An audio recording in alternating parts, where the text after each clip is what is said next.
అంటే ఏం లేదు వాళ్ళు. ఓకే. అయితే ఇంకోటి మీకు బీజేపీలో ఉండాలని చెప్పేసి ఏమైనా ఉండేనా? మీరు కూడా బయటకు వచ్చేద్దామని ఒకటి లోపల మనసులో అయితే ఉండే కదా? అట్లనేం కాదు, నేను బీజేపీకి మళ్ళీ పోవాలని అనుకోలేదు ఫస్ట్. ఈటల రాజేందర్ గారు నాకు అత్యంత సన్నిహితుడు. ఆయన చదవాలనే నేను అమిత్ షా గారు నాకు కండువ కప్పి బీజేపీలోకి ఆహ్వానించాడు. నేను పోవడం జరిగింది. పోయినాక కూడా నన్ను ఆయన రాష్ట్రంలోకి పిలవలేదు, లేకపోతే జిల్లా పార్టీ మీటింగ్లకు అప్పుడప్పుడు పిలిచేది తప్ప రాష్ట్ర పార్టీ నా దగ్గర కూడా రాలేదు. ఎందుకంటే ఈ రామచంద్రరావు కానీ కిషన్ రెడ్డి కానీ నేను చిన్నప్పటి నుంచి చూసిన వాళ్ళను. చిన్నప్పటి నుంచి చూసిన రామచంద్రరావు నాకంటే కొంచెం చిన్నోడు, కిషన్ రెడ్డి మరీ చిన్నోడు. కాబట్టి నేను చూసిన వీళ్ళని చిన్నప్పుడు జంగారెడ్డి గారితో నేను వచ్చేది. జంగారెడ్డి గారి శిష్యుని కాబట్టి వీళ్ళతో ఛాయలు తాగేది, మంచినీళ్ళు తాగేది. కిషన్ రెడ్డి గారు వాలంటరీగా ఒక మన ఆఫీసులే ఉండేది. ఆయన అనంతమైన కృషి వలన ఆ స్థాయికి వేయండు, హర్షించాలి కూడా.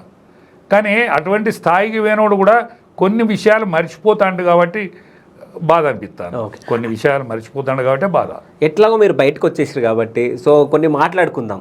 ఏంటంటే ఇప్పుడు బీజేపీలో అంతర్గత కలహాలు అసలు ఎట్లా ఉన్నాయి, అసలు ఎన్ని గ్రూపులు డివైడ్ అయి ఉన్నాయి? ఎవరో వాళ్ళే గ్రూప్ అయి ఉన్నారు. ఓకే, ఎవరో వాళ్ళే గ్రూప్ అయి ఉన్నారు. కానీ నాకు నిన్నగాక మొన్న ఒక ఇన్ఫర్మేషన్ వచ్చింది. ఈటెల రాజేంద్ర గారు, రఘునందన్ గారు, దాని తర్వాత అరవింద్ గారు, వీళ్ళు ముగ్గురు ఒకటైనట్టు ఇన్ఫర్మేషన్ ఉంది. నిజమే? నాకు తెలిసిన విషయం ఏంటంటే 6 ఎంపీలు 7 ఎమ్మెల్యేలు కూడా ఒకటైందని. ఓకే, 7 ఇట్లా ఒక్కరు కాలేదని. ఓకే, నాకు తెలిసి కిషన్ రెడ్డి గారు కాకపోవచ్చు.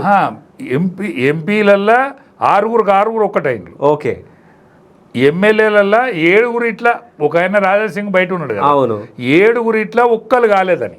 ఓకే, 6 కూడా దగ్గరకు వచ్చిందని. ఆ ఒక్కళ్ళు ఎవరు? ఇక ఒక్కళ్ళు చెప్పడం కరెక్ట్ కాదు. ఓకే, అంటే ఈ కలహాలు ఎందుకున్నాయి అసలు వీళ్ళకి? ఇప్పుడు జుట్టు అంత లేదు, చెట్టు అంత లేదు. వీళ్ళకు రాజకాంక్ష ఉండాలి. ఓకే, ఇప్పుడు రాజకాంక్ష అనేది గొప్పది. ఎందుకంటే తెలంగాణ వల్ల మనకు 32% వచ్చింది. ఇంకొక 4%, 5% వస్తే మనకు రాజ్యం వస్తుంది. మనం టీఆర్ఎస్ కలుపుకొని పోతే రాబోయే రోజులలో మనం రాజ్యం మనమే చేస్తాం. మనం అంతర్గత కలహాలతో, మనం కుటుంబ కలహాలతో కనుక వాళ్ళు అట్నే ఉంటే ఈ రేవంత్ రెడ్డి ఇంకా 10 ఏళ్ళు కూడా చేస్తాడు ఆయన ముఖ్యమంత్రిగా. అందుకనే సేఫ్ జోన్లో ఎవరున్నాడంటే రేవంత్ రెడ్డి ఉన్నాడు. దానికి కారణం ఏంటంటే ఈ అంతర్గత కలహాలు, ఆయన కుటుంబ కలహాలు. ఓకే.